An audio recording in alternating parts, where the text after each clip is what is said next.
Hi, my name is Carmen, and I am an early childhood special education teacher, a life and ADHD coach, and I'm the host of this podcast, Authentically ADHD. I created this podcast to help anyone wondering if they have ADHD, people who have been diagnosed for a while and want some more support and community. I'm here to bring you the latest research on ADHD and neurodiversities while we talk about the good, the bad, and the ugly of ADHD. Are you ready? Let's get started.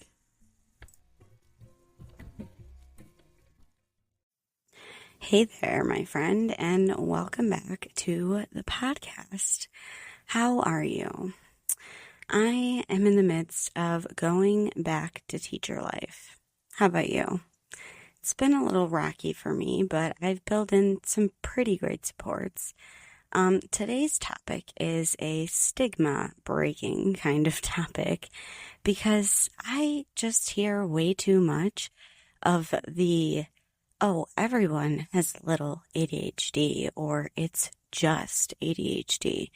And honestly, if I'm being authentic, it makes me feel angry when people say things like this, especially because I grew up undiagnosed, untreated, and misunderstood. When I hear the phrase, it's just ADHD, this fact comes to my mind. People with ADHD are 5 times more likely to attempt suicide than neurotypical people. So, you can't put those two things together and make it just ADHD, because it's not. ADHD is a complex neurodevelopmental disorder that doctors and researchers are still learning about. It has changed immensely in the past few decades, a bunch of times in the DSM-5. We have it our whole lives, and it affects every single part of our lives. ADHD is a neurodevelopmental disorder that affects mostly our frontal lobe, although it does affect other parts of the brain. This is the most prominent, though, the frontal lobe. That's where all the executive functions live and work. These executive functions help someone literally function in life. It includes self-regulation, attention, organization, planning, prioritizing, time management, cognitive flexibility, emotional regulation, impulsivity, self-motivation, self-reflection, working memory, and distraction. When you actually sit down and think about it, there is no part of our lives that ADHD doesn't affect. And then we carry shame because we feel we don't live up to our quote-unquote potential. And these deficit executive functions only add to the feeling of shame and having a low self-worth. One time, a therapist told me that I wasn't dumb or bad at life, that I had metaphorically been pushing a cube up a hill while everyone else in life had a sphere, like a ball. Basically, people who have ADHD try 5 to 10 times harder to meet society's standards, which we usually don't end up meeting. There are different opinions on how many aspects or areas of life, there are. Some go up to 12 areas of life, some broaden it down to 3. What we're going to do today is go through 5 areas of life and how ADHD can impact each part of our lives. Now, usually my episodes have tips and scaffolding and supports at the end. Now, I will be mentioning a few throughout the episode, but I won't be ending with scaffolding or strategies for the ADHDer because this episode is about why it's hard and to help stop the stigma of it's just ADHD, because the 5 areas that we're going to dive into are the 5 areas that I believe are 5 areas that are main to our lives. And they are 1, relationships, 2, work and finance, 3, life's routine responsibilities, 4, health and wellness, and 5, leisure and relaxation. So first, ADHD not only affects our relationships with our others, but it can also negatively impact how we relate to ourselves. We usually have low self-esteem and low self-worth, and this makes it difficult to even build and sustain healthy relationships with others before ADHD even comes into the picture. Basically, connection is a human need. Here's the thing, it is. But rejection is oftentimes what makes the ADHDer fearful of connection. As kids, we are rejected at a higher rate and by our peers and by adults, and given more negative feedback than positive. We have deficits in working memory and self-reflection, and some people can interpret those behaviors as not caring or being flaky or a bad friend. ADHDers will even create tension in order to create a fight, and we don't even realize it, but it's because fighting ups the low dopamine in our brains. So especially when the person who has ADHD is unaware of all of this, we can end up in toxic relationships or relationships that are great, but we end up messing them up or we isolate. None of these options are healthy or safe. No wonder ADHDers feel lonely and misunderstood. While the world goes off into cliques and groups, we don't feel like we belong anywhere. We drive away safe people with our oversharing nature or impulsive statements. This again also worsens our relationship with ourselves. We feel embarrassment and shame, and we aren't very nice to ourselves. And it's kind of hard to create and maintain healthy relationships with other people when you don't even really like yourself. Next up is work or career and finance. This starts in school because in order to get jobs, we need an education. Most people with ADHD struggle to pay attention and do tasks, complete them, like doing and turning in homework, remembering the homework. This all leads to bad grades and possibly sometimes not entering into higher education. And even when we do, it's incredibly hard for us to get through. For school and careers, you need organization, regulated attention. You need organization and prioritization and self-motivation and time management and emotional regulation. People with ADHD struggle because we have deficits in impulse control and self-regulation, so we tend to make the same mistakes over and over again, making it difficult for us to finish school, get a job, and then manage the finances that come along with life. People who have ADHD are usually creative, innovative, and out-of-the-box thinkers, so they are great employees to have, but because of our lack of organization, prioritization, time management skills, and sucky memory, our other strengths seem to be overshadowed by our downfalls because the downfalls are more important to most jobs.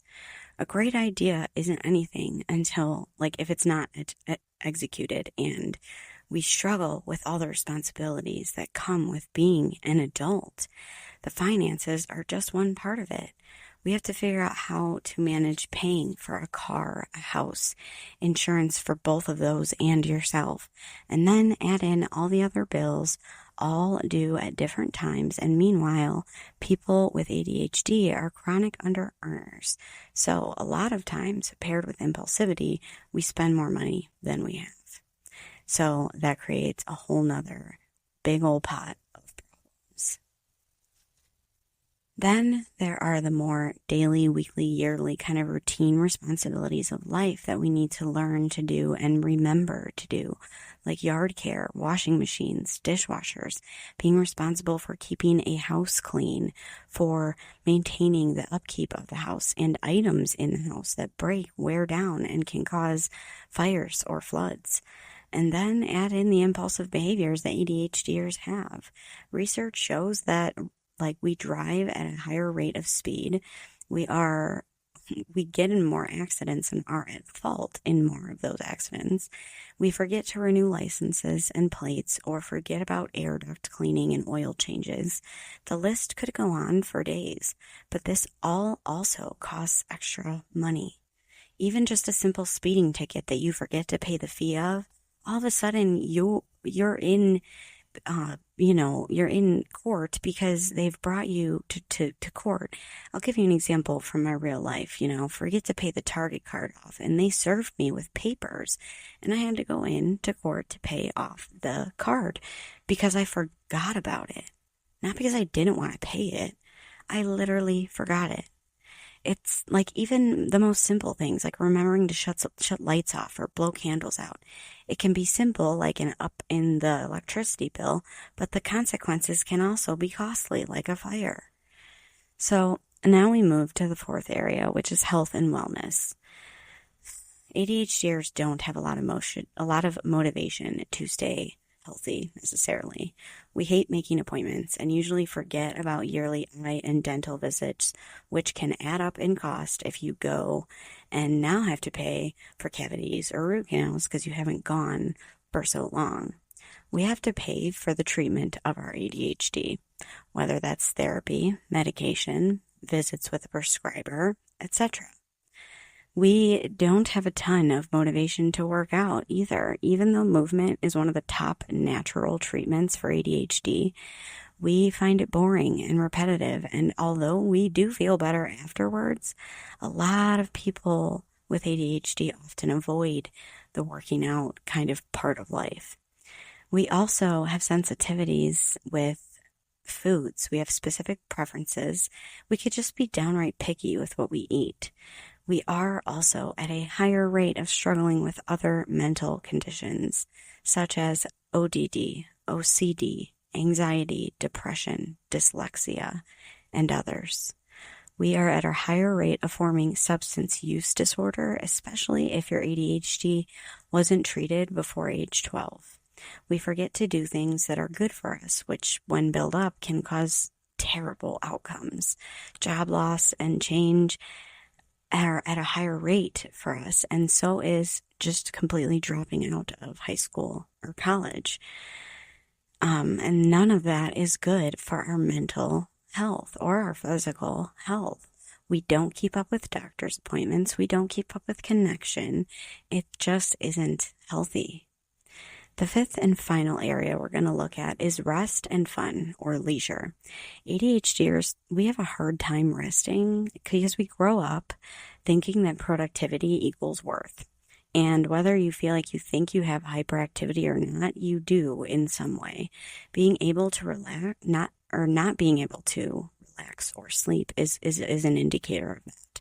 People who present hyperactive or combination may feel too wound up, or we may have racing thoughts, or we just feel too distracted for rest. Some of us do not like resting because it seems boring, and we have a fear of missing out. It's difficult to make friends and relax with them and have fun. So ADHDers find it hard to do that. We also find it really hard to retain hobbies as well. We mostly get kind of just hyper-fixated on one thing and lose interest, and then move on to the next thing that catches our attention. We often waste money and supplies, and sometimes invest the hobby even like into a business idea. Bedtime procrastination and insomnia can keep us up late, leading to poor sleep and worsened symptoms. Honestly, I could have written so much about each of these areas, but I kept it to a minimum for sake of time. But I do hope that this episode helped you to see, or at least open your eyes to why the phrase "it's just ADHD" or "everyone has a little ADHD," that they're problematic, because ADHD is a serious disorder. I have an episode called "The Dangers of ADHD," and that can also point you in some directions that can show you that ADHD is serious. It's even considered a disability under the Americans with Disabilities Act. So I hope you learned why ADHD is a big deal, so we can start breaking this stigma together. That's all I have for now. Stay authentic, my friends, and we will talk soon.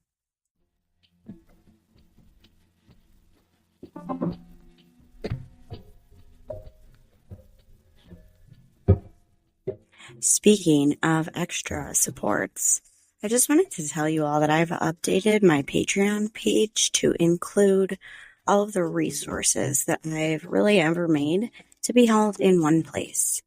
just head to my show notes. The VIP members do get a little extra, but you can also purchase like my brand new Ultimate ADHD Journal and Planner, which I've been using for the past year that has worked. Nothing is priced over $10, and everything is at least 50 to 100 pages that you can download and print.